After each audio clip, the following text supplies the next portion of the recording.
X-Files, and welcome back to the X-Files Chat Room Podcast. Thank you so much for joining us today. My name is Jessica, and as always, I am here with my bestest X-File, Dini. What's up, Dini? What's up, Jessica? What's up, everybody? Hope you guys are having a good, week, afternoon, whatever it is that you're doing right now. How's it going, Jessica? You good? I'm good. I'm great, actually. I'm so excited to get into this episode for starters, but I also want to let people know is that we are taking our podcast into, I guess, the land of video podcasting. So that means this episode, this is our very first video that we're going to have on our YouTube channel this Yes, episode. indeed. So you can go and watch us talk if you wanted to. It's just the thing. People are doing it. Everybody has a Yeah, for sure. video portion of their podcast. We have to keep up with the times and do that ourselves. And obviously, it's going to be awesome if people prefer to watch us rather than listen to us while they're grocery shopping or doing whatever. That's great for them. But Yep. also, it's great for us too, Dini, because that means we get a lot of social content. We can For sure. get together some clips, splice them together, put them on our socials, and voila, there we are. And hopefully at some point get some new listeners, right? We want Yeah, people to come and listen and hang out for a little bit. absolutely. And it's also awesome learning experience for me. And for you as well, because this is what you do for a living and you're striving to, sort of expand more on that. But hell yeah. So and for me, I'm always like I'm just going with the flow. You're like, Yeah. hey, let's do this. Sure. Hell yeah, let's do it. Let's do it. So Absolutely. it's a little I'm a little like nervous. I don't know why, because we've been doing this for a minute, but this is new. I'm not used to being on camera, but hey, you know what? Fuck it. Let's But do here's it. the thing is that we did this on Zoom for all of these years. We would see each other this whole time we've been recording. That's So true. there's True, true. nothing different about it in No, regards to that. So try not to think about it. It's just you and I recording a podcast like we normally having a do. conversation. Yeah. But that being said, yes, it is quite the learning curve for me. Like, did I consider that the glare from the lighting From our might glasses. be a problem with our glasses? No. So hopefully No. that will get fixed at some point once I figure out how to fix that. What else? I don't know how to quickly move between scenes right now.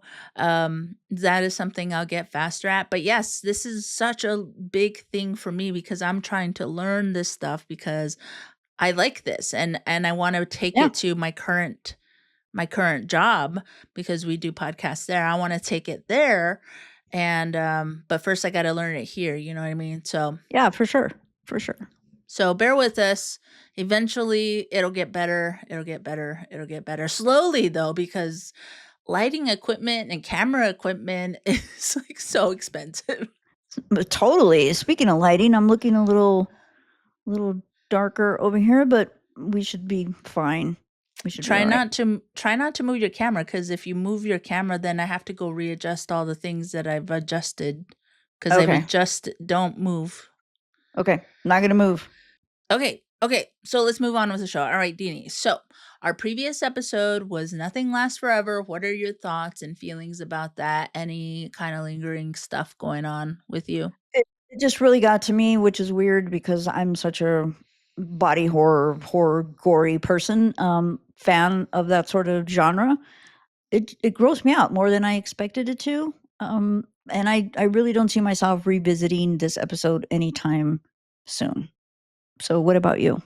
Yeah, pretty much the same. Aside from the grossed out part, I don't see myself watching this again. If anything, I'll watch a Mulder Scully edit, but watching the whole thing from start to finish, it wasn't my, cup of tea right off the bat with this this, woman who's like jumping on things, jumping here, jumping there, doing all these like supernatural things that just wasn't the X-Files in my opinion. Yeah. Kind of took me out of it right from the beginning. And the grossness, that got to you on a gross level. That got to me on an over the top level. I was just kind of annoyed the whole time. Yeah. And I don't know what that is. Like honestly, I want to enjoy um how should I say it? I want to enjoy this show, right? I love this show. I Yes. want to enjoy it. And there are things like the MSR stuff in that episode that I do enjoy, but um when I don't, I'm going to call it out, and I think that's just a personal view. I hopefully nobody, you know, takes it to heart that I like don't like this show or anything like that, but you Yeah, know, yeah. sometimes it just doesn't land with us personally, and this one didn't. Alright. Totally fair. Okay, let's move on to Fight the Future. Now, let's talk about this. This one I absolutely adore, Dini. For sure. It's Love it's it. it's a classic. It's a great moment in X-Files fan history, all that. Absolutely.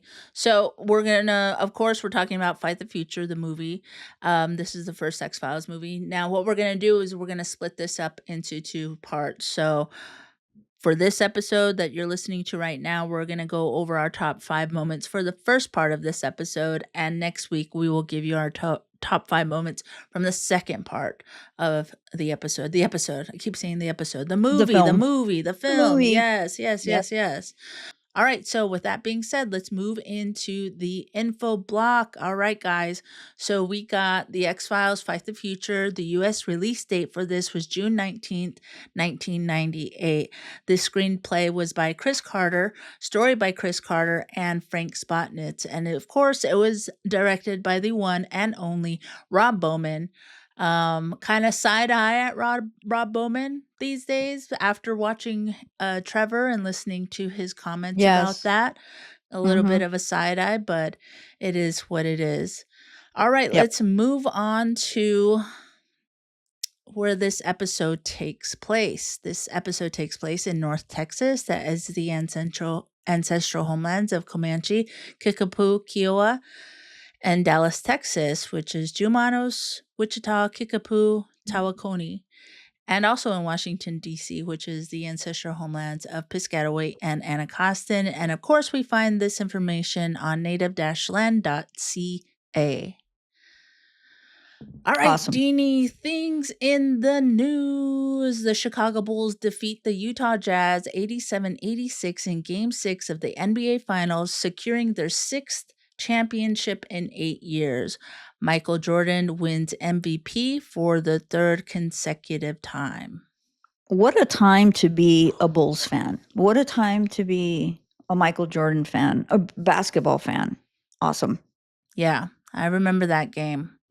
And that was back when I did not like Michael Jordan because Michael Jordan brought heartbreak to my Phoenix Suns in 1993, and I still have not gotten over that.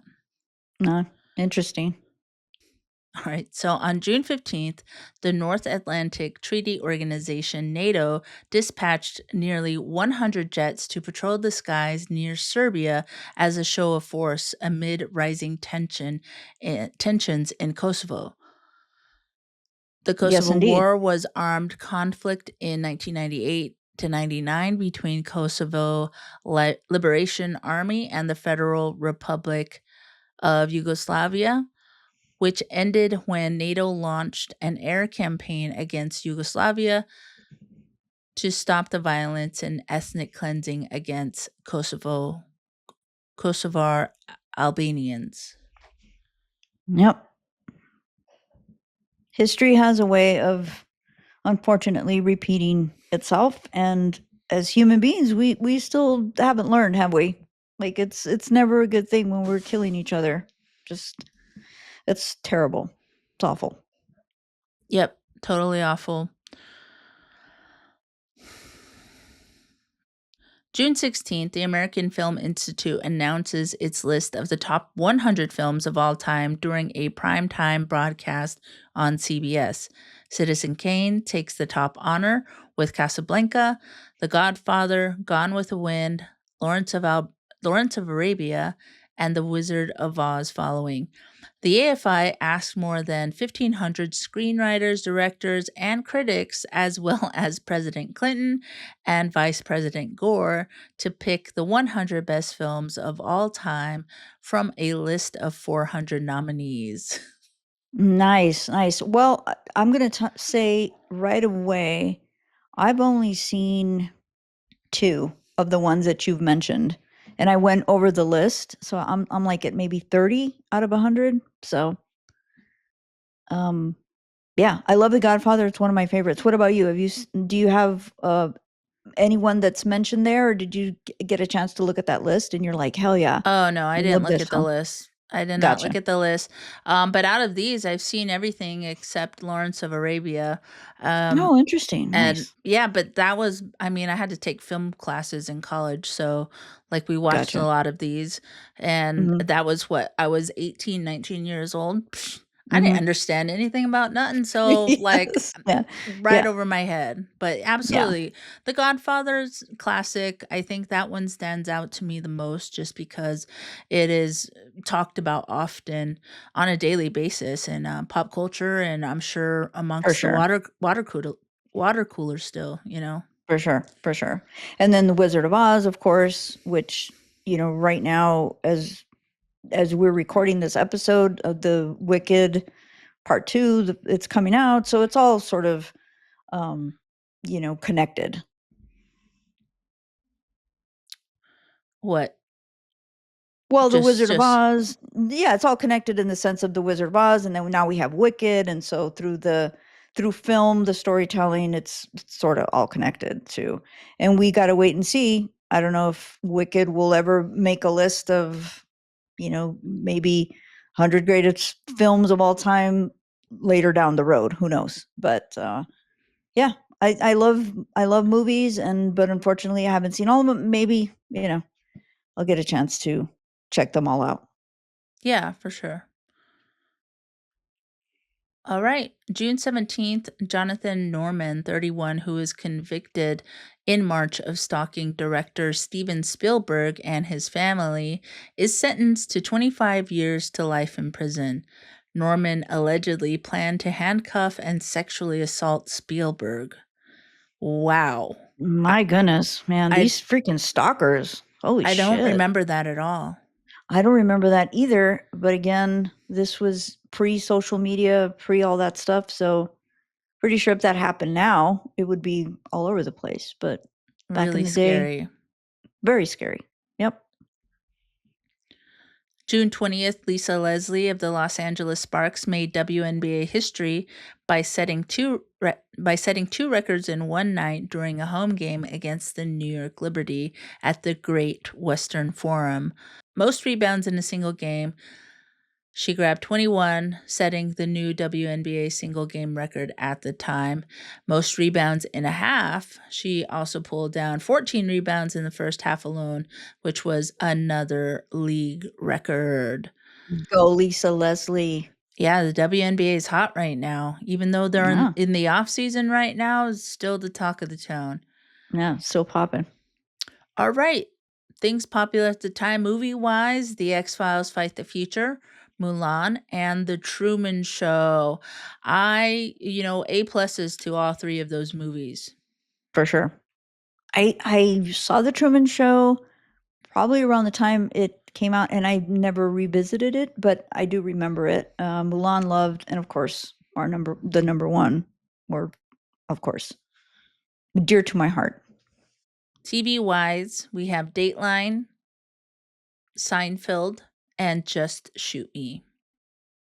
I really enjoyed Just Shoot Me. That was one of my favorites kind of growing up. I don't think I ever really saw that one. Um, Dateline NBC for sure. I love that one. All right. Popular music at the time. Number one, The Boy Is Mine by Brandy and Monica. Number two, You're Still the One by Shania Twain. And number three, Too Close by Next. All right, Dini, out of the top 100, what is your X Files song pick? Well, I went with number 2, You're Still the One by Shania Twain. With that one, it's very shippy. It's very on point with, well, depending on how you see this film, right? If you're a shipper, you're gonna, instantly think of, Mulder and Scully, or, they're like in that brink of taking it to another level. So, just like their closeness. And I think that song represents that. So that's why I picked it. What about you? Nice. I picked a Mariah Carey, My All. I think I picked this one before, and of course, I mean it's a shippy song. How can For sure. you not pick a shippy song, especially like you said when you're watching a movie like this where Yep. feelings are had, which unfortunately we won't really get into that until the next episode. But no, no, no. Yeah. I hear you. I hear you. Good pick. Good pick. All Yeah. right, Jeannie, around June 19th, 1998, around that time, where were you? Oh, I know exactly where I was. It was a few days after my 22nd birthday, and my friend and I went to the Elcon Mall in Central Tucson to the movie theater there, and we watched Fight the Future with a theater full of X Files, which we weren't expecting at all. Obviously, these were the days before social media, and even though we were a part of like the online fandom, for whatever reason, we figured there weren't going to be a lot of people there, like just a bunch of dummies. Obviously, we were wrong. And there was a line I remember that wrapped around like Oh, the wow. lobby area. Yeah. And we were like, "Oh, I wonder what this big ass line is for." And we walked around and we started talking to people and we're like, "What's this line for?" And it's like there were people who said, "Well, it's the line for the X-Files movie. We're getting ready to see the next showing." Oh my gosh, we were so excited. We just, for whatever reason, just thought we were the only two like X-Files nerds in Tucson, but no, absolutely not. It was awesome. So that's where I was. That's what I was doing. What about you? That's awesome. I really wish that I knew that the X Files existed around this time because I had no idea. I was I was 17 years old. I just finished up my junior year in high school. I believe I was working full time at the prison. I think we were allowed to work full time during the summertime. And I could have also been playing softball that summer. That would have been my last year of senior league. Yeah, that would have been my last year. So I was definitely playing. I was just hanging out with friends in the evenings and weekends. And I remember being really into rollerblading at that time. So Oh, nice, I nice. was I was doing that across town. And yeah, X Files was not on my radar at all. Wow, unbelievable. I That's awesome know. though. Yeah.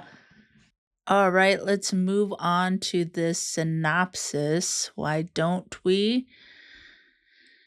The story follows FBI agents Fox Mulder and Dana Scully after their X-Files division was shut down when a deadly bombing in Dallas leads to a mysterious cover-up involving alien DNA and global conspiracy. Mulder and Scully are drawn into the most dangerous investigation yet. They uncover evidence of an alien virus buried deep in the earth, a biological weapon connected to a shadowy group known as the Syndicate, which is working with extraterrestrials to prepare for colonization. As they race to expose the truth, Mulder and Scully's partnership and beliefs are put to the test like never before. Nice. Dun dun dun. Dun dun dun. Alrighty. Before we get into Cinco de los Feliz, I just want to give a list of what we are choosing from. All right. So buckle up very, very quickly. We have an opening scene, North Texas, 35,000 BC. Two primitive men go head to head with an actual alien that we get to see.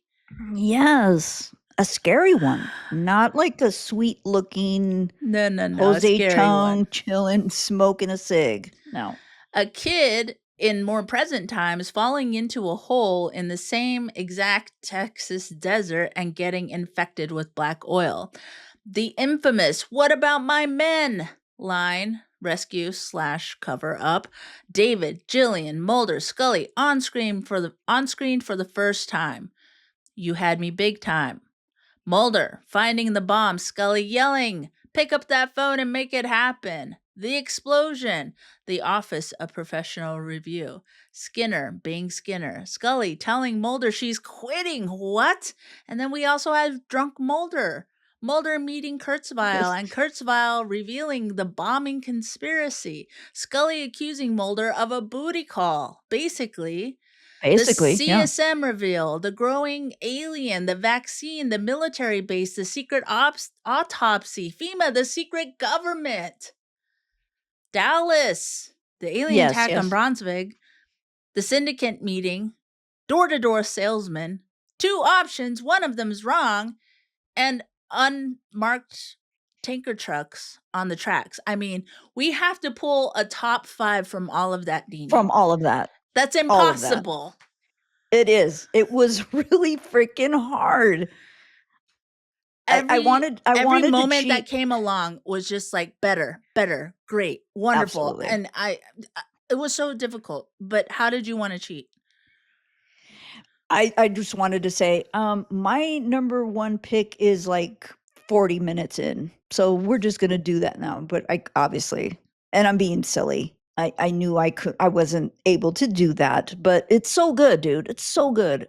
Um, I could have easily done a top 10 for this first half, but that's not what we do here. We do top 5, and I'm pretty happy with what I picked.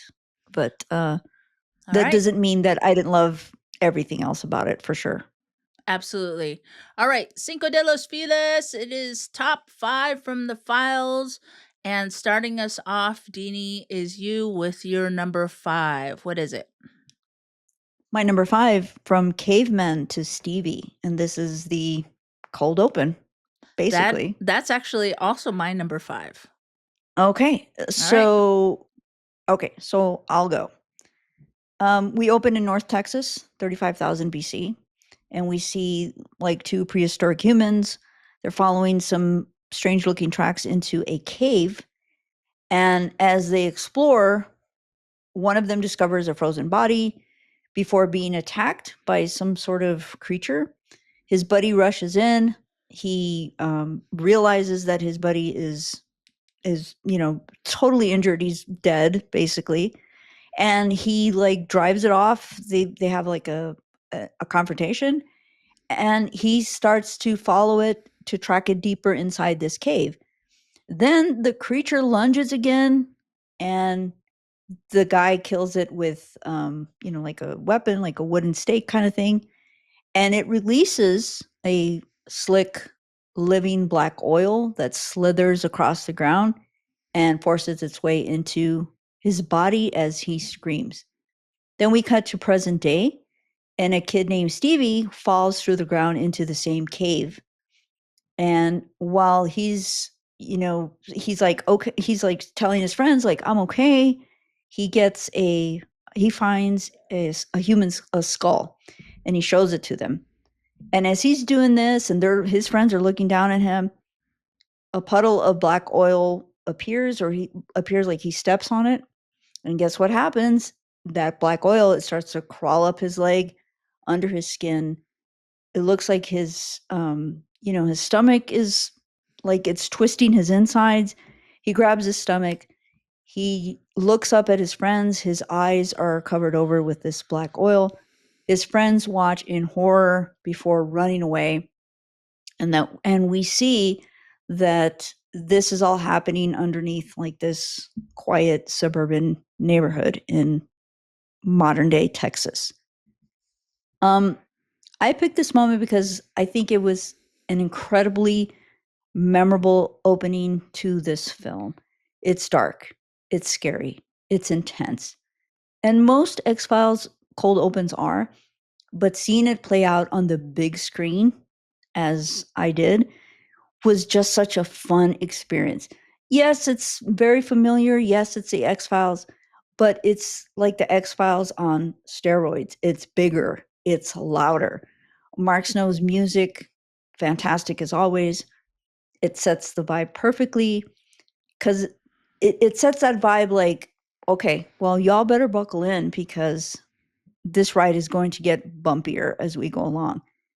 And I think, like, for fans of the series, we were treated with something familiar, that is the black oil, which is great because there's like a little comfort in this chaos, and there's like familiarity. And I think for those people watching the film for the first time without having seen the series, it's an attention grabber for sure. So if you had never seen the X Files, you have no idea what you're watching. It's going to grab your attention. So that was my number 5. All right, that is also my number 5. So let me just go over my notes really, really quickly. So the first time I was watching, I was like, well, let me just say this first. I didn't see the movie. The movie was, I think, I'm not 100% sure if I saw an episode first or I saw the movie first.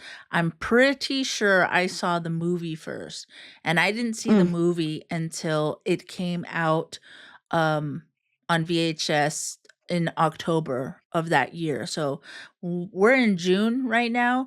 I didn't yeah, see it until October. So gotcha. and this was the first thing X-Files related that I remember seeing. So first time watching, I was like, this isn't my thing. And they're showing the alien up front. Like, who does that? I don't personally like old depictions of humanity. Although, funnily enough, one of my absolute favorite characters from the 90s was the Geico caveman. You remember him? Yes, of course. Fucking loved the Geico caveman. Yes, of course. He was amazing. Oh gosh. So hilarious. So hilarious. But yeah, so I remember seeing this and I remember like not wanting to continue watching it. Like and I guess I'm kind of like that with books. If you don't grab me within the first few pages, I don't even want to bother. But it didn't grab me. I know you said like it is an attention grabber. It did not grab me. I was done with it. But Oh, interesting. yeah, but Yeah. luckily I stuck with it because it was over really, really quickly. Then we cut to modern day. Um, but now, as I rewatch as a fan for almost 30 years, it's brilliant. It's something we've never seen on The X Files, something from that far in the past, an actual alien on screen as well. The revelation of the black oil being old as fuck, too, right? Yeah. And then not to mention the set design and the lighting. It's perfect and I thoroughly enjoy the opening now. I know for some people it may seem unnecessary, but I think it's iconic for this movie. I can only imagine how much fun this was for the creators, the makeup artists, the props, the set, etc. It just seemed like it would have been a ton of fun for all players involved, and I thought it looked great. I thought it sounded great. I thought it revealed a lot, and so that's why it's my number 5. Hell yeah. The sound, it really did sound great. And it sort of establishes this thing where a lot of films that I enjoy watching, um, and I hate to sound like a freaking broken record, but like scary shit, where you discover something that you've known, let's say, you watch like they go into like a prequel, let's say, and you realize, oh, we're dealing with something that is way older than we thought. And I think with going back to, BC times, it establishes that for sure. And as a fan, and as you're watching that, and you've had like so sort of like this background knowledge of what this black oil, you're like, oh shit, it goes all the way back from there, and so that it like grabs your attention even more. I just love that. I love that they went all the way back to those times, um, to establish that this menace has been around for so long. I like that. Yep, exactly. That was part of the many reasons it was my number 5. All right, Deanie, let's move on to your number 4. Okay, my number 4, Spooky Mulder goes to a bar. So after like this disastrous meeting with OPR, where Mulder learns that the FBI is being blamed for the Dallas bombing, and Scully confirms she has like no plans to stay once they separate her from him. Our boy heads to the local bar and gets his drink on. After knocking back a few shots, the bartender, played by the late Glenn Headley, wipes down the counter, as all bartenders do, and strikes up a conversation. So, what do you do? She asks. And this is when we get our first look at Alvin Kurzweil, the late Martin Landau, sitting in the corner, quietly watching Mulder. And Mulder replies, "What do I do?" before launching into this, fan favorite iconic monologue. I'm the key figure in an ongoing government charade, a plot to conceal the truth about the existence of extraterrestrials. And I'm not going to quote the whole thing since, most fans can probably recite it. And, because of time, and Duchovny's delivery is just so good. Um, and honestly, I'm not going to do the whole thing.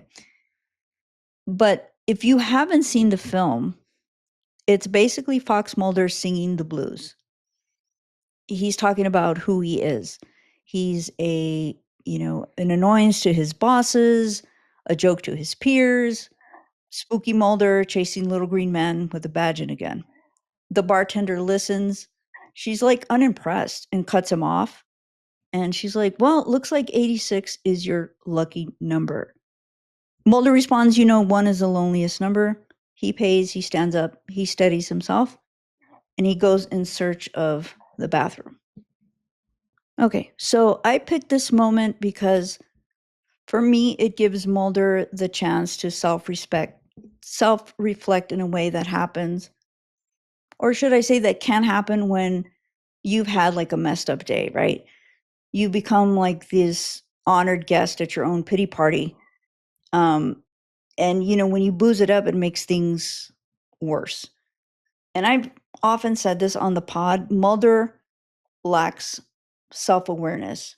He's so caught up in his quest, he doesn't stop to think how he might come off to those around him. But here, he's totally aware of how he comes off.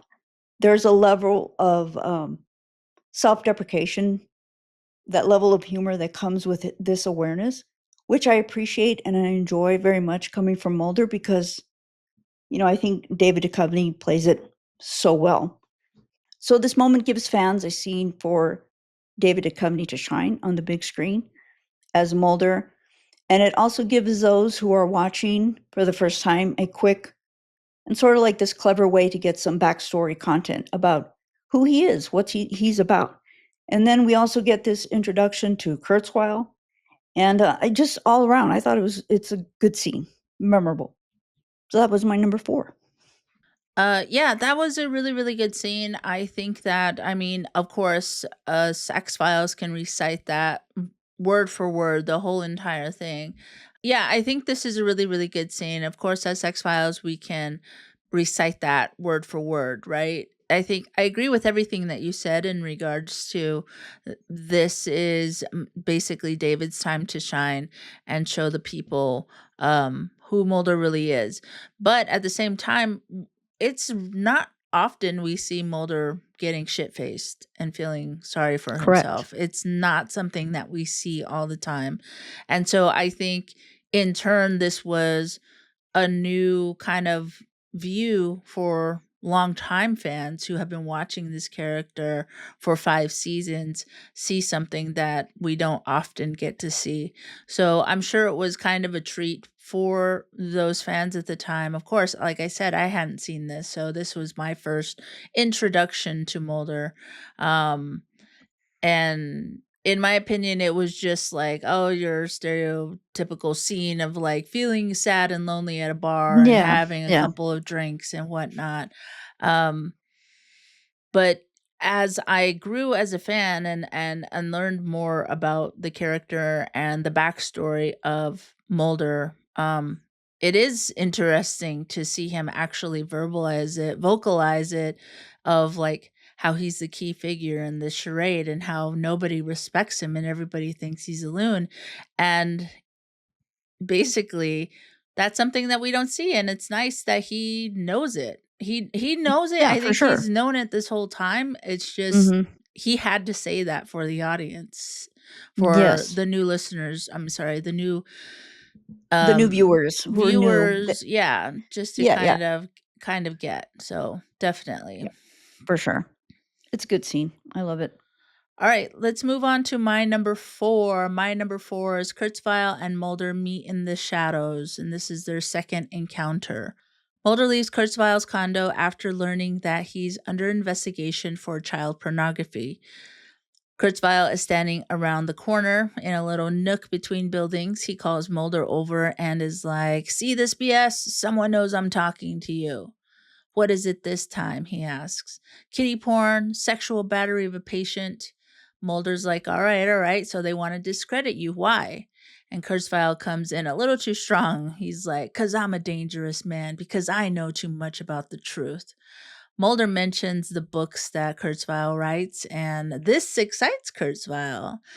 And Mulder's on to him, so he turns to leave, but Kurzweil is like, "Hey, you know what? I was right about Dallas, wasn't I?" Because he is the one who told Mulder, "Hey, you know what? Yeah, they said that these people died in this bomb explosion, but those people were already dead." So Mulder's like, "How? How were you right?" And Kurzweil asks Mulder if he's familiar with the hantavirus. This gets Mulder's attention, and he comes back in because he was kind of walking away. He tells him that, yeah, it was a deadly virus spread by field mice in the Southwest several years ago. Kurzweil says that FEMA was called out to manage the outbreak. And then he goes on to say that FEMA allows the White House to suspend constitutional government upon declaration of a national emergency.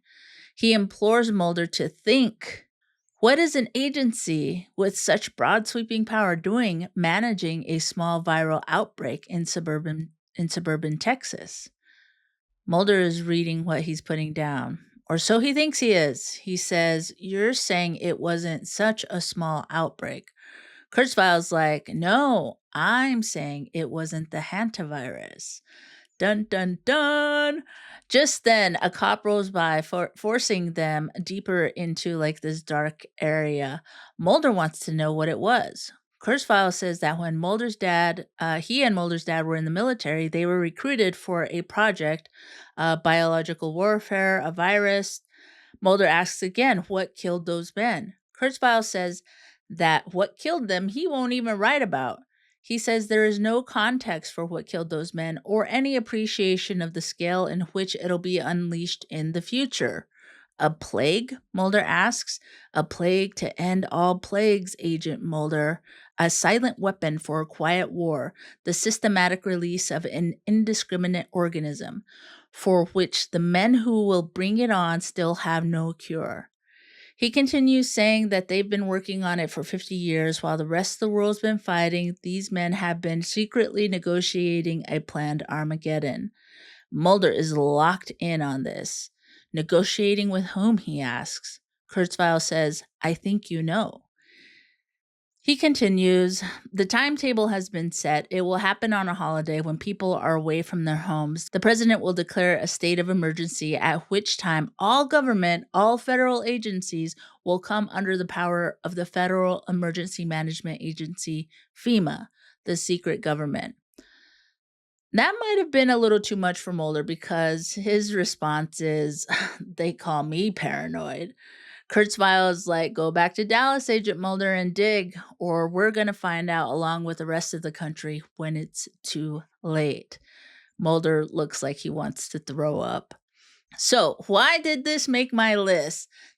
Dude, this is my jam. We've got dark corner conspiracy talk. We've got high stakes because one of these dudes is currently an outlaw. We've got the intense whispering of conversation, and we've got something I'm constantly scared of, and that is the overthrowing of government. Mixed in with all of this, you have Mulder being the skeptic, not wanting to believe Kurzweil. You've got Kurzweil talking fast yet calmly about a very serious subject matter that he's urgently trying to like unload on Mulder. And you got me. I'm sat. I'm eating up every bit of this. When I first saw this, it scared the shit out of me. Like, what? FEMA could do that? What could happen?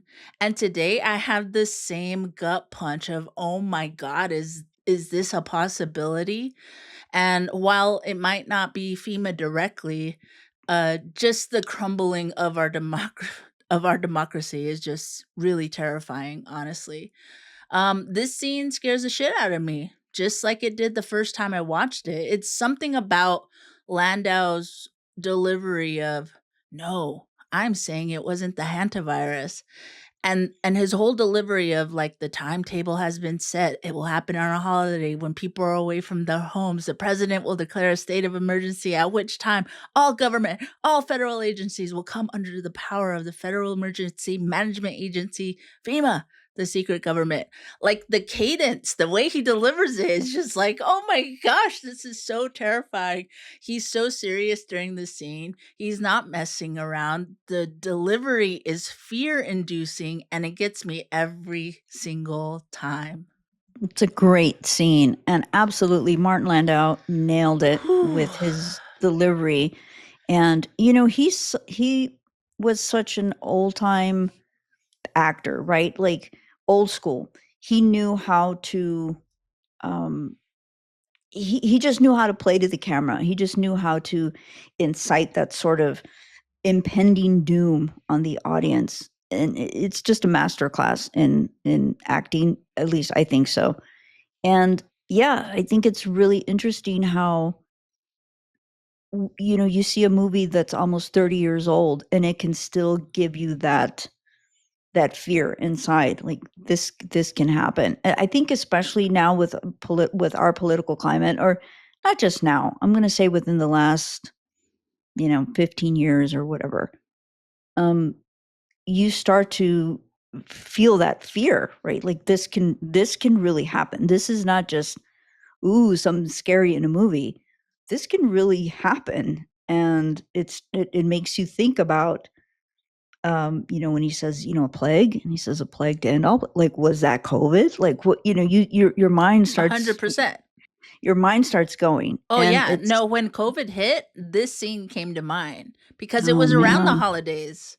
It was around the yes, holidays. It was like December when we started first hearing about it. mm-hmm. And people were traveling and people were getting sick, and it's just like, oh my gosh. So, What's like, happening? Yeah, all of this shit is like, it's just it's just a combination of all the things that I like, the intense whispering, all the yes, subject matter in general. Landau's eyes are just like popped open. He's focused on Mulder and he's trying to get his point across. And Mulder's going through like these stages of like, you I don't know might be whether a to believe little, you. yeah, I Mm-hmm. don't know whether, Yes, whether to believe yeah, you, all the way to the end where he looks like he's about to throw up. Like, holy yeah, shit, if this is real. yeah, It's yeah. so good. It's such a It good is. It's scene. great. It's great. All right, let's move on to your number 3. Yes, my number three, and it also involves Kurzweil, but this is the first meeting he has with Mulder. So after Dr. Alvin Kurzweil introduces himself to Mulder in the most awkward way possible while Mulder is taking a piss outside in an alley. Mulder heads back inside the bar where he tells Kurzweil that he's got something to share. If he has something to share, he's got about as much time as it takes him to hail a cab to spit it out. And Kurzweil insists there's something Mulder doesn't know about the Dallas bombing. And he claims that Special Agent Darius Michaud never tried to defuse the bomb, that the explosion was intentional, designed to cover up something far more sinister. And according to Kurzweil, the real question isn't who planted the bomb, but why that building? And he explains that the building housed a provisional FEMA medical quarantine office where several bodies were found. But those people, he says, were already dead before the explosion. The bombing, he claims, was meant to destroy evidence of whatever killed them. Mulder, and you just mentioned it right now with your number 4 pick, he's skeptical. And he's reminding Kurzweil, or I should say, he reminds Kurzweil that Michaud was a trusted veteran agent. And Kurzweil replies that Michaud was a patriot, following orders from people powerful enough to orchestrate such a cover up. And he adds that among the dead were several firemen and one little boy. Mulder dismisses him as, like paranoid. I think you're full of shit, Mulder says. And he gets into a cab. But as he rides away, Kurzweil's words clearly stick with him. They're like gnawing at him. And after a moment, Mulder changes his destination, deciding to go to Georgetown instead. It's like he's not quite ready to let Kurzweil's claims go. Look, I really enjoy Martin Landau as Kurzweil. He's got a sense of humor. He's a little rough around the edges. He's a straight shooter. Perfect casting. It's interesting to me how Mulder, who's always looking for the conspiracy tea, is immediately dismissive of this man and the information he's sharing. We get like this rare skeptical Mulder. Maybe it was, because he was drinking. Whatever the reason, Mulder isn't buying what this dude is selling at first, but then we can almost see like the gears turning in his head when he tells a cab driver, let's go to Georgetown. He's got to tell Scully the stuff he just learned. And, Mulder is not okay with how things went down in Dallas. Lives were lost, and basically he and Scully are being blamed for it. Mulder's going to get to the bottom of things no matter what. And Kurzweil gave him that little push he needed to, kind of go there and get to work. I love the scene. Yeah, I think it was a great scene. Like I said, obviously, a huge fan of Martin Landau and his character in general. I think the reason Mulder's not taking him seriously is like he kind of just saw him sitting at the bar. Mulder's kind of just over all of this shit. It kind of reminds me of like, what was it, like season 4, where he's like, stop believing in aliens and like now it's this giant government conspiracy. I feel like Yeah. it's kind of like that where he's just like, ugh, another conspiracy brought here to my attention, like BS, whatever. I'm not. He doesn't want to entertain it. Yeah. And kudos to him, kind of, because he's the guy who is just like, give me all the conspiracies, give me everything. Like, what do you got? Yeah. But he was like, just walking away. He's kind Yeah. of over it. And then he mentions like, well, I knew your dad, kind of a thing. And that kind of like reels him back. And I think once he tells him that those people were already dead, obviously that's enough to get Mulder's attention. Um, Mm-hmm. but when he's in the cab, he's definitely like, hold on, hold on. I can't sleep and or Right. go on with my life if this is a possibility, because I'm being blamed for this. Scully's being Absolutely. blamed for this. Like, I have to go and just confirm with my own eyes if this is true or not, which Yes. obviously it ends up being that Kurzweil was right. But yeah, that's Mulder. He can't He let can't go, walk move away. on. Yeah, Mm-mm. cannot do that. So No, he's not going to do that. it's like he was on his way out, but that just reeled him right on back in. Yep. All right, let's move on to my number 3. My number 3 is pick up that phone and make it happen. All right. That's higher on my list. Oh, all right. What is your number 3? 2, sorry. My number 2, Mulder and Scully's big screen debut. And this is the rooftop scene. That is higher on my list. Okay. So let's go to my number 2. Okay. Mulder goes to Georgetown. So this is actually right after what we were just talking about. Yep. So he's in the cab. All right. So Scully is tossing and turning in bed. She looks a bit worried, sad, concerned, and she hears banging at the door. She opens it. It's Mulder. He's like, "Oh, I woke you. Did I wake you?" She tells him no. And he's like, "Well, why not? It's 3 o'clock in the morning." He's fully in her apartment and she closes the door slightly, but it doesn't latch. And she looks at him and says, "Are you drunk, Mulder?" He says, I was until about 20 minutes ago, yeah." She kind of squares up and asks, "Was that before or after you decided to come here?" He adjusts himself as well, kind of taken aback by that, and says, "What exactly are you implying?" She gives a look that's like, "I'm not touching that one." She tells him to go home. He tells her to get dressed. She tells him it's late. He again tells her, "Get dressed." She's like, "What are you doing?" He tells her, "Just get dressed and I'll explain on the way." So listen, I picked this for obvious reasons. The first time I watched this, I was 17. I didn't know anything about anything, and I watched the movie over and over and over for years and years and years. I took a break from The X-Files after the series ended. I was in school, I was in my early 20s, I was dating a lot, eventually having a very serious boyfriend who I spent my entire 20s with, and then off and on again after that. But anywho, at some point in my later 20s, I rewatched the movie and my jaw was on the floor when this particular scene came up, right? Jaw on the floor. I didn't get it when I was a kid, but after I had been around the block a few times, I knew exactly what Scully was implying. And I have mixed like emotions when I watch this.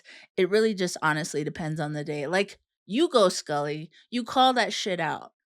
And then it goes to like, "Oh my God, I have secondhand embarrassment because he's asking point blank, what exactly are you implying?" Like, oh my gosh. Oh my Like, gosh. him Yeah. asking that and, like, calling her out makes it so much worse. Look, I have always and probably will always give Chris Carter shit for not playing the MSR correctly, in my eyes anyway, but him putting this in this movie and it going undetected by yours truly, I apologize for missing it, and thank you for writing it, Mr. Carter. My goodness, like, so scandalous. Totally. Totally.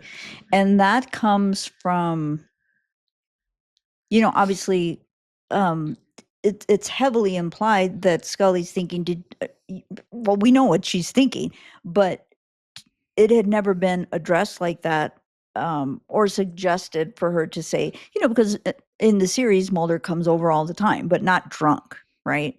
So after everything that just happened with, well, I'm going to quit and blah, blah, blah. And she's like, why are you,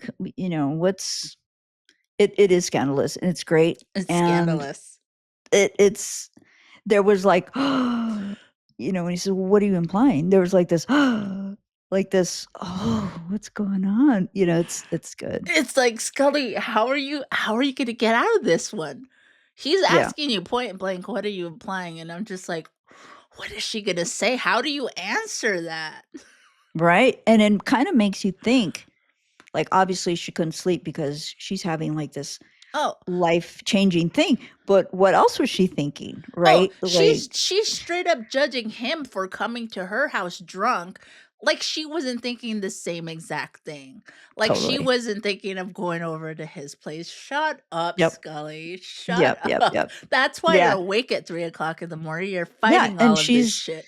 she's yeah, she can't sleep. She's like, there's a Spanish word, and I right now I can't think of it, but desesperada, that's the word. I'm like, she's desperate, like she can't sleep, she's itchy, she's like, and it's so much more going on than just the X-Files and what happened in Dallas. And she's confronting this possibility that it's over. Like, Yeah, and I you don't know, wanna imply that I think that she's thinking, like, sexy time with Mulder now that she's quitting no, and everything, but I definitely do think she wants to talk it out with him, like, yes, all of this she wants to know what happened in his review that he went into. She wants to know all of this stuff, and she's wondering about her next move, she's wondering about what this means for them, you know? She knows, like, it's like the intensity of all everything that's happening is what's right, keeping her awake. He just happened to go and get drunk. Same reasons right, for him. He just happened to yeah, go and get drunk, and that's what she's like, "Oh, you're here because you're drunk and you can't control your all those feelings and emotions. Like I can control them because I'm not drunk. I'm laying in bed." But it's like he's not even going over there for that girl, like, at all, like, yeah, he yeah. has no He just intentions. his thing is, I just heard something and I need you to get your shit together because we need to go figure out what the hell is going on. And It's work related. it's work, and she's thinking, "Oh, you're drunk, you're coming here," it's so, oh my god. That's what I'm Oh saying, my it's like secondhand embarrassment is like, yeah, "Oh my god, Scully," but it's so good. It's such a it's such great writing that it's, like, not on the nose. Like I said, obviously, I was 17, but I didn't pick it up. I didn't pick it up all these times I was watching it, not until I've been around the block a few times as an adult dealing with situations like this and kind of like, or was that before or "Why are you after? here?" Yeah, Yeah, "Why are you here? Why are you texting me? Why are you at my door? Why are you calling me?" "Oh, totally. because you're drunk?" "Oh, you're feeling sentimental? Oh, you're really?" Oh, Yeah, dude. I've yeah. been on both ends of that, and I'm ashamed of that, but Yeah, totally, same. that's another story. But, Same. yeah, yeah, yeah. It's just so scandalous, and I love that it's in this movie. I think we need to talk about it more. I don't hear a bunch of people talking about this scene, and when I do, I'm just like, "Yes, let's talk for hours about it." Like, Yeah. it's just so good. I love it. That's why it was my number 2. It didn't even make your list. No, it didn't. It didn't. I although I love it, but it did not. All right, Dini, let's move on to your number 2, right? Yep, my number 2, Mulder and Scully's big screen debut, and this is the rooftop scene. Special Agent Michaud looks at a building across the street where he sees a person walking on the roof. And we cut to the rooftop and we see Scully, phone in hand. And her first line is, "Mulder, it's me." She tells him she's on the roof. She just climbed 12 floors. She's hot, thirsty, and wants to know, what they're doing there. And Mulder's like, "You're looking for a bomb." And a bit irritated, she explains that she knows that, but the bomb threat was called into the federal building across the street. Mulder points out that the FBI has that building covered, and her reply is pure Scully. She lectures Mulder about the purpose of procedure and the statistical models of bomb threat response. But just as she's deep in her rational argument, Mulder sneaks up behind her, and he's like, boom. She's startled, of course. He teases her about the importance of playing a hunch and embracing the unexpected. Scully is not amused. She reminds him that the X Files are closed now and that unconventional thinking will only get him in trouble. Mulder shrugs it off, joking about calling in a bomb threat to Houston for free beer night at the Astrodome. As they try to leave, Scully tugs on the door that won't open. And she's like, "Well, so much for anticipating the unforeseen." Mulder gives it a try and it opens easily. She laughs, insisting she had him panicking for a second, and he denies it, which leads them to the building's lobby. And Scully's like, "Dude, I saw your face. There was a definite moment of panic." And adorably, he argues she's never seen him panic. "When I panic, I make this face," he says. And he just kind of like gives her this like blank stare. And she playfully responds with, "That was the face."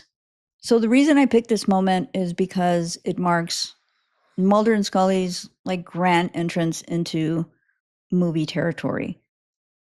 Um, and I feel like the reveal has been earned, and seeing them step into this larger world gives longtime fans just like this instant thrill to see them like that. It's the same Mulder and Scully we know and love, just scaled up for the movies.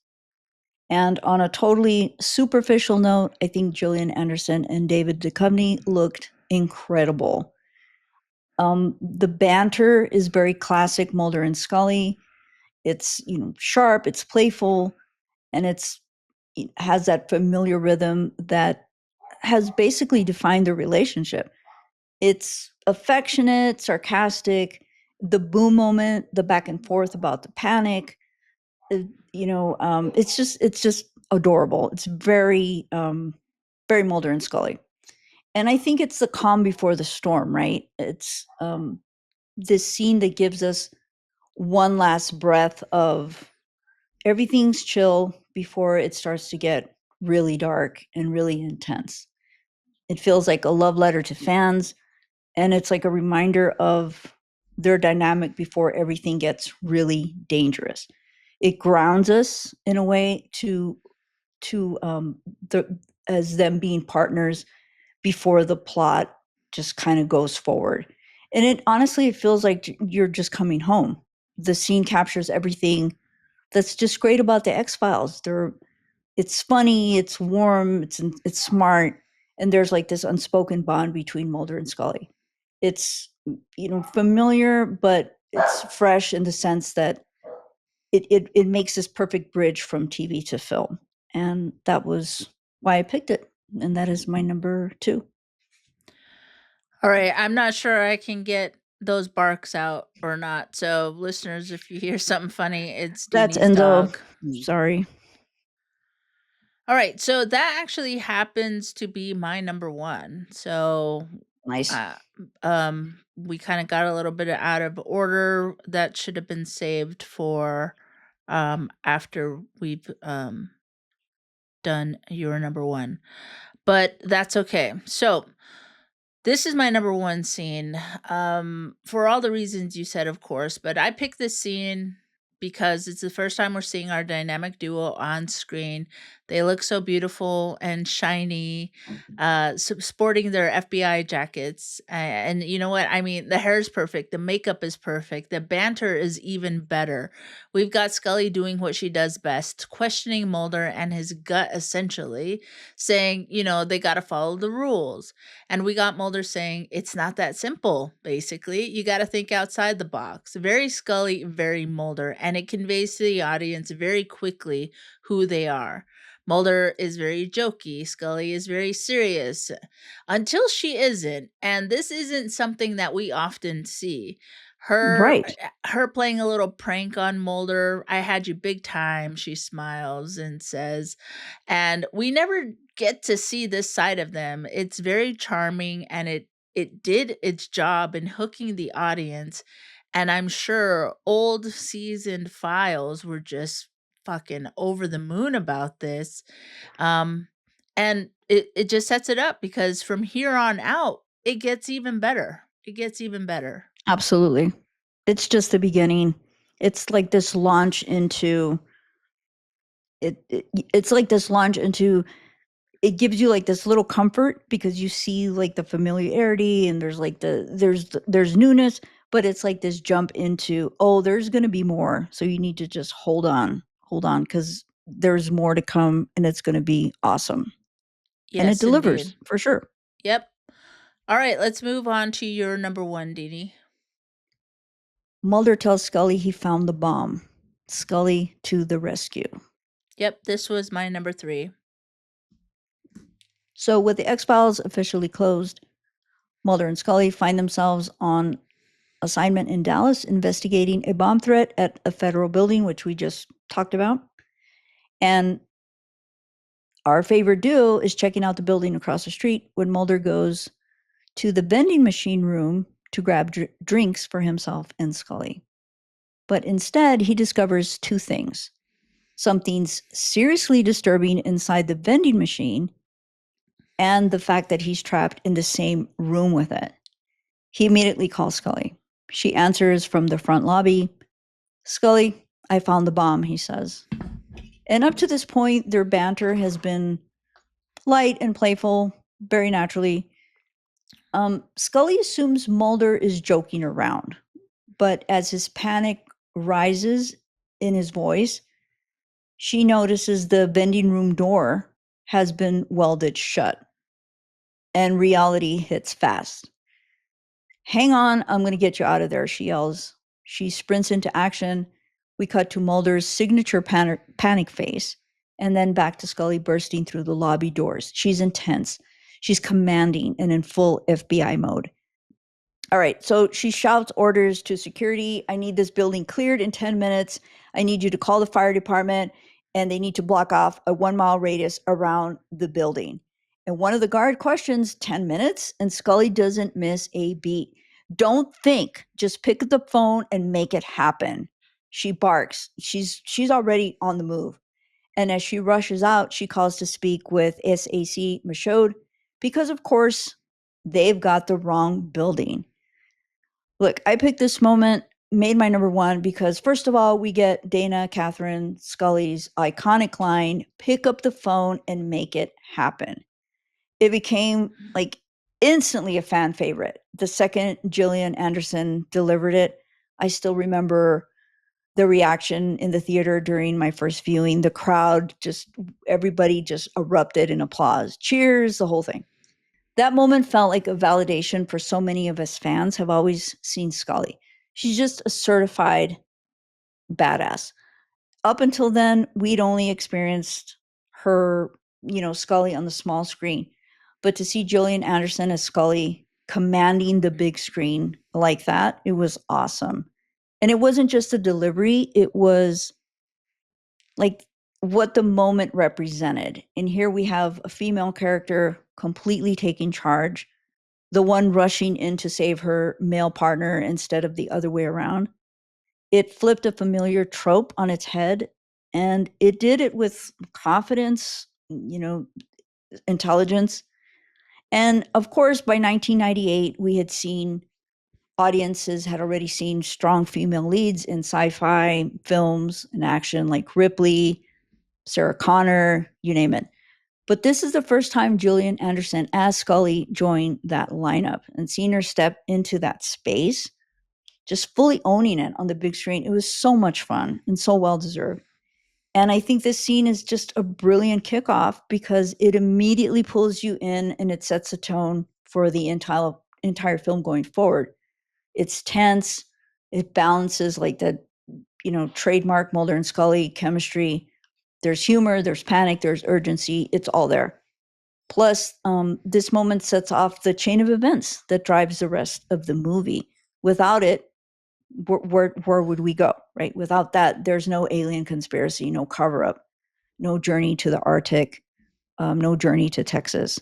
It just kind of launches everything, and absolutely my absolute favorite. That's why I made my number one. Yep, I completely adore this scene. I just want to read this really quickly because let me read what I have. Okay. Um, so she's like, "Okay, hold on, Mulder. I'm gonna get you out of there." We see his panic face, and then we shoot to Scully coming out of the lobby area, coming out to the lobby area, saying, "I need this building evacuated and cleared out in 10 minutes. I want you to call the fire department and have them block off the city center at a 1 mile radius around the building."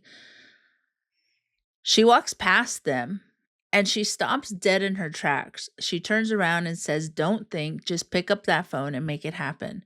She points at the phone as she is saying this and then turns to walk out of the building on her phone, saying, "This is Special Agent Dana Scully. I need to speak with SAC Michaud. He's got the wrong building." Okay. Yes, for all of the reasons that you said, this is why I picked it. I picked it because Scully is just so badass. She's boss vibes for sure. Her man is trapped in there. First, her man is trapped in there. Secondly, that's a full building. The way she takes charge and doesn't have time for bullshit. I hate how these dudes question her and she has to stop and pause and tell them to pick up the phone and make it happen. I think it shows a Scully we don't often get to see. There are several moments that come to mind, but this is not a common occurrence. This captured her leadership skills perfectly and always makes my little heart jump. I absolutely adore this Scully. Um, I think that, as we're talking about this, like Mulder and Scully kind of both got amped up in this movie, and we got to see Mhm. versions of them that we don't normally get to see. And it's kind of unfortunate because I feel like as the series goes on, like season 6, 7, 8, it kinda gets toned down, like, they never get this loud Absolutely. and big again, and it sucks because, like, you kinda raised the bar, now I wanna see more of this as we go forward, and we really don't. Yeah, that's unfortunate for sure. Yeah, because you wanna see that take charge, but I think what happens is once they get back into the X-Files, there isn't this sense of maybe urgency where it's like, "This is real world, like, this is happening, like, there's a bomb in a building." Now they kinda go from that to, "Oh, there's, an alien in the field," or whatever, and so there's not that maybe that call for urgency, but it's unfortunate because I love to see it. That's true, but that particular, like, kind of urgency set aside, like, we don't really get to see Mulder feeling in his feels, getting drunk. We don't get to see Scully pulling a prank on him. We don't get to see when I'm Right. panicked, I make this face, little banter.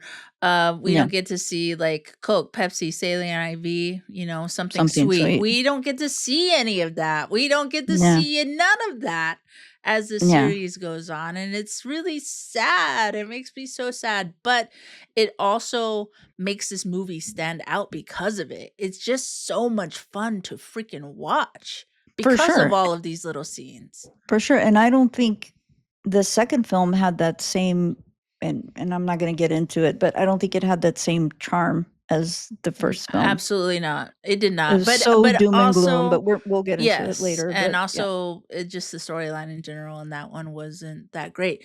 This yeah, I mean, hits it out of the park. I guess we should move on to thoughts because that's I was Yeah. exactly where I was going. Okay, Dini, let's move on to thoughts. What you got?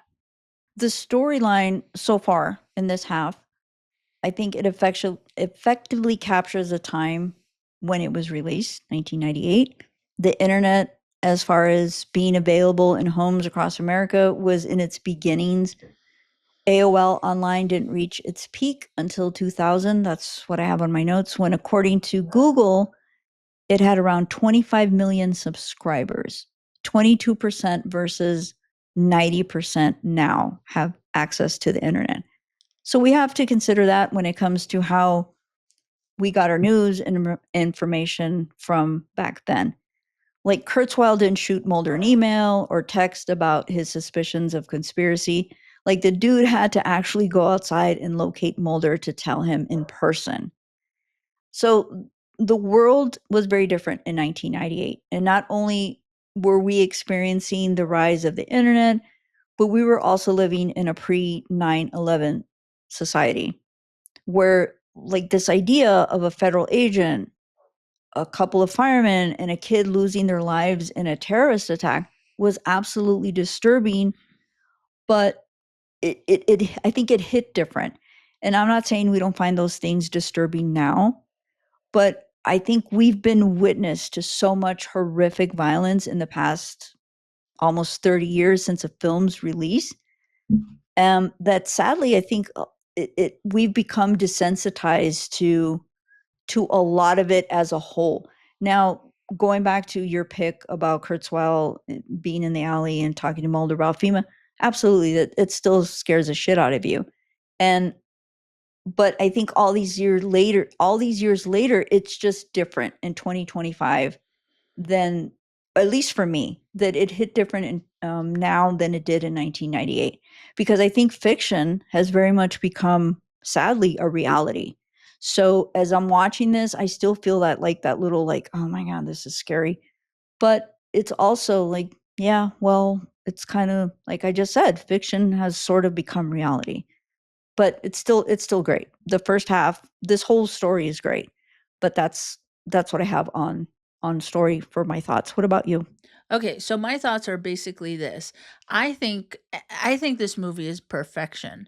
This is one of the best movies, and I say that as an X-Files fan, but I also say it as somebody who saw it, when I was young, and then watching again as an adult, and obviously being an X-Files fan for all of these years. Like, it is damn near perfect. Like, all the, like, tiny little things that I have gripes about really don't matter. The overall film, and I know we're supposed to only be speaking of this first half, um, Yeah.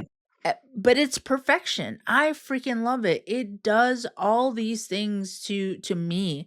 It gets me excited about the story. It gets me fearful of the government and what they can do. It gets me excited about the partnership between Mulder and Scully, but it gets me fearful that she's quitting and oh my god, what's going to happen? And then you throw in, sprinkle a little innuendo in there with the whole like, was that or before or after you, decided to come here? And so it's just like all of these little things like are stitched together so perfectly. And not only that, we had a whole entire building blow up. Like Yeah. what? That is really, really, I mean, it's awful in the movie, but it's really cool. And I love the behind the scenes of the whole X-Files making and how they show how they did all of that. Like I think that this movie, at least to me, for me, it really does I don't know, it just does something to me. I want to watch this movie all the time, and maybe if I Mhm. watched it more, it would kinda lose some of that, but every time I pop it in or I find it online or it's on TV for some reason, it just draws me in. Everything about it, I think, is damn near perfect, and I I would love to hear what people find really, all the flaws about this movie because I wanna know. I just think I just have Yeah. my hard eyes on all the time for this movie, and there's just nothing that can steer me away from that, and I want to be because I think that I'm not thinking critically because I'm just like, "This is amazing." Right, right. But I think for you coming into it new, because like you said, you hadn't really watched this is like the this was like your first sort of like um Yes, this was my taste first of time watching it, and so, first like, time watching it it, right. it holds all of those feelings So that I had when I first watched it. Yes, yes. totally. So it's not so much you holding on to like this X-Files nostalgia. It's you experiencing this film for the first time and going, "Wow, this blew me away then and it blows me away now." And I think that's Yeah, great. That's yeah. awesome. Love it, love it. Yeah. Alright, let's move on to Monsters Bad Guys. I mean, we have the aliens, right? We have the whole, we have the Syndicate who are trying to well, essentially, they wanna kill Scully now, we know this, but Yes. we have, we have the well manicured man is back. We have CSM who's back. We have Bronchfine, who we never he's a new character, but he's a Yeah. part of, the bad guys, the syndicate. He's We the have scientist.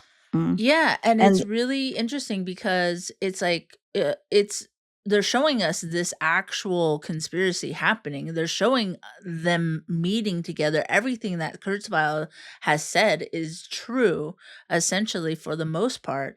And of course, knowing what has happened previously, seasons 1 through 5, none of this is a surprise, right? Who the bad guys are, but for me, 17 years old, seeing this for the first time, I'm just like, "Oh my gosh, like, these are the bad guys." It's a group of men who are yeah. planning these evil, horrible things. Mhm. Mhm. And then Braunschweig, Jeffrey DeMunn, who plays the scientist, they did that dude dirty.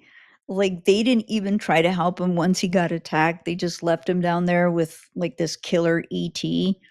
Um, RIP to him. I thought he was a good addition to the story. I would have liked to have seen more of him, but they had to get rid of him. I think that goes to show how ruthless the people who work for Absolutely. the syndicate are. Like how Mhm. ruthless the syndicate are. Like they don't care. They don't give two They don't shits care. about it. Like, sorry, what can we do for you, honestly? And you're Mhm. probably going to risk maybe bringing something out to the public because we don't have it Right. controlled now. Like, no, sorry, you're just going to have Too to bad, too die. sad. Yep. Sorry. And then you mentioned the Stronghold, who played by the actor Armin Muller-Stahl, who's, by the way, as of this recording, he's 94 years old. He's still with us. And I think he delivers one of the best lines in this first half, at least for me as a shipper, when he says, if they can't kill Mulder, quote, then you must take away what he holds most valuable, that with which he cannot live without. And then we immediately cut to Scully. I love that. I love it to this day. That scene still like brings me so much like joy and like scary too, because it's like, oh man, they know how to get to Mulder. If they want to get to Mulder, it's got to be through Scully. Is that all you have for monsters, bad guys? Yeah, the alien, very terrifying, but we talked about that already. All right, let's move on to the MSR. Let's start with Mulder. What you got on Mulder? Well, I think Mulder's pretty solid in the first half and throughout the whole film. And thank goodness for that, because I don't think I would have enjoyed this movie or loved this movie as much if we had been given like asshole Mulder, which we've seen before. I think as an agent, Mulder he's relentless, he's protective, he's intuitive, he's loyal, but as a human, he's flawed, of course, but he has a big heart and he wants to do the right thing. And we talked about this earlier. He cares too much to ever just walk away. He's not perfect, obviously, by no means, but that's who he is. He's never just going to walk away. He has to find out. He has to get to the bottom of it. What about you for Mulder? So for Mulder, basically, I just have that this was a lovable, adorable, charming Mulder. That, like you said, he wasn't the bad guy at all in any of this. So many episodes prior to this, we would definitely have our frustrations with him, and including the beginning, which is one of like the most saddest scenes of Scully seeing him and Diana holding.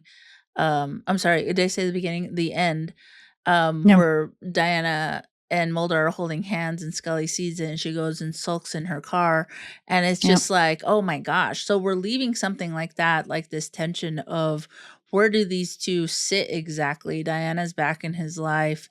The X Right. Files is no longer Scully. They're still kind of together, I guess, Scully and Mulder, because they're going off to Dallas to try and investigate this terrorist bomb thing going on. But ultimately, Mulder does not come off as a bad guy. I'm not irritated with him at all in this, like at all. Like Yeah. there's no irritation, which is surprising Yeah, because I because think almost every episode he says something or does something, just kind of a dick move. And just in this one, he's got it all. Like he's just so incredibly charming and smart and strong and not willing to just roll over on this. He's going to be defiant. He's going to stand up for himself. He's going to stand up for Scully. He's going to bring her along with him. Like I just think that this Mulder, he's the it ideal Mulder. yes, he's the Mhm. Mulder that I wanna see all the time. He's just the good guy in this, and I don't Yep. know, it's really fun to watch. It's nice to not have that, Mulder was great except for this line or except for this moment, right? Like, he's just Right. constantly great in this episode. Yeah, and I would put that on Scully as well. I mean, Yes, very let's ideal move right into Scully. Scully. Yes, exactly, Totally, same. she's just capable, she's focused, she's juggling being a scientist, being a federal agent. She's just peak, dude. She's peak in her abilities, and she's just everything that fans love about her. She's just steady. She's a steady force, and bringing in um her levity and her logic into Mulder. and looking she's just looking out for herself and looking out for him, like she always does. She's freaking perfection. Yeah, I especially love the scene in which Mulder's like, wanting her to do an autopsy, and she's like, people are gonna figure out we're not even supposed to be here. Like, what do you want me to do? And he's like, we are being blamed for this man's death. Like, I want to know what he died of, don't you? And of course she does. She fucking knows. She knows that she needs to figure this out. So she's gonna stay there regardless. This is Little Miss, like, play by the rules all the time, follow the rules all the time, don't like go against the grain. And here she is, because not just because he told her to, but because it's the right thing to do. They are the reason, they are like at fault, being blamed for this, I They're should being say. blamed. Mhm. And she wants to know why. And the fact that she goes to the back and she's like, doesn't put her phone on silent mode and it's ringing and then she's hiding. Like, Oh I my just love that gosh. Scully, because Yeah. sometimes we've seen her just like kind of give up. All right, they got us. And she just kind of like caves. But no, this time she just like, like hid. And I don't remember what she tells him, how long she stayed in there, but she hid, she got out somehow, and then she flew to Dallas to go see Mulder. I mean, she's just on it. And meanwhile, she's also like was just in bed, the night before, wondering, contemplating her whole life basically, because she's ready to quit the X-Files. And I love how she says that, Omaha or Cleveland or whatever field office, it doesn't bring that, The that same luster it's for not the same, her, sure. because Not of after everything that all I've she's seen and saw. And it's just like, yes, I love that's Scully, because at the same time, she's, at least we see later, she's kind of contemplating normal life and what that is. And yes. that those places could bring her that quote unquote normal life where she could get married and have kids and just be a doctor somewhere there, right? Mhm. But at the same time, she's just seen too much. And is this when she's just like, fuck it, I guess I'm just here with Mulder all the time. Like, we Yeah, got to figure this out. So, I don't know. Scully was solid. She's totally, my favorite version of Scully in this episode is sorry, in this movie is my favorite version of Scully. Yep. for sure. Same. All right, relationship wise, I mean, I think we've talked about it. I think we've covered it. I mean, she's quitting. He doesn't want her to quit. She's making this choice for herself and she's thinking about it. He's onto his, trying to check out these conspiracies. And then you have something like the whole um scene where he knocks at her door at 3 o'clock in the morning, and it's just, I think that was the biggest relationship, quote unquote relationship scene in the first half of this movie so far. Oh, absolutely. Then earlier she says to him, "Maybe you should ask yourself if your heart is still in it as well." So she's also kinda giving him that something to think about, like, "I'm leaving, I don't know about you, but I love that." And there's like this there's something about that. She knows how much this all means to him, Hmm. but for her to sort of confront him with that, well, maybe you need to think about, do you want to stay as well? I just love that part. And of course, the when he comes knocking at her door, for sure. Well, that part when she says, maybe you should ask yourself if your heart's in it too, is kind of amazing, because we talked about Nothing Lasts Forever, how she's so sure of what she wants, and she tells him, and she says, "I'd like to do that with you." It's so different. Like, that Right. is so different than what she's saying right now. The "I'd like to do it with you" or together, whatever the line was, is like not said, but I'm sure in her head she's like hoping, right? She's hoping Right. that they can do it together. if his heart's not in it as well, maybe they can move forward in some other way In another together. capacity, right. Yeah, and it's so interesting that, all these years later, we get nothing lasts forever, in which she's just, like, gonna say it, like, "This is what I want, and I want you there with me." Boom, Yep, period, end of sentence, and period, it's just period, the like, end. see, Scully's got some growing, she did some growing as well, so go She Scully. did, she did. I love it, I love it. Oh, so good, so good, so good. Alright, Deanie, it's tamale season, you have a dozen tamales, left in your I don't know. You like to make them for your family and friends, and you give them out, but you have an extra dozen. They're ready to go. They're so Mm, delicious. In yum. this first half of this movie, who are you giving your dozen tamales to? Well, they're gonna have to split my dozen. My dozen goes to David Duchovny and Gillian Anderson for everything we've talked about, their performance, their delivery of everything, just them encompassing Mulder and Scully so freaking well and great, and giving us fans just like the thrill of a lifetime to see them in this movie. So my dozen tamales, David and Jillian. All right. Yep, very, very deserving of that. So mine are gonna have to split as well. I am giving my dozen tamales to Chris Carter and Frank Spotnitz. Now, Chris obviously did the screenplay, but the story was by Chris Carter and Frank Spotnitz. So they're gonna go ahead and split that between them because, like I said, um, this movie was damn near perfect for me, and we're just in the first half of this movie. It's damn near perfect. I am locked in. I am zoned in. I am so in love with these characters from the get, right? From the get, when I first saw this when I was 17 years old, I was like, I need to know more. This is the greatest movie ever. And then, of course, after being a fan for so long, I still am so in love with this movie. So, I can't not give it to Chris and Frank. Well deserved. Well earned, well deserved for sure. Absolutely. All right, Deanie, quick mentions. Do you have any other thoughts about this first half? Well, you mentioned it earlier, but I just wanted to say one of my favorite parts of File Fest, when we went to File Fest and watching the movie with everybody, was all of us quoting the fire chief. "What about my man? What What about about my my man?" man? Everybody like screaming that, which was so funny. We all started laughing because there are so many quotable lines that we could Yeah, have all said together, but it was that line, and it just yeah. cracked me up. So that's pretty much all I have for quick It's so cool. mentions. Yeah, Yeah. I thought it was really cool hearing and seeing the 20th Century Fox theme come up before the movie.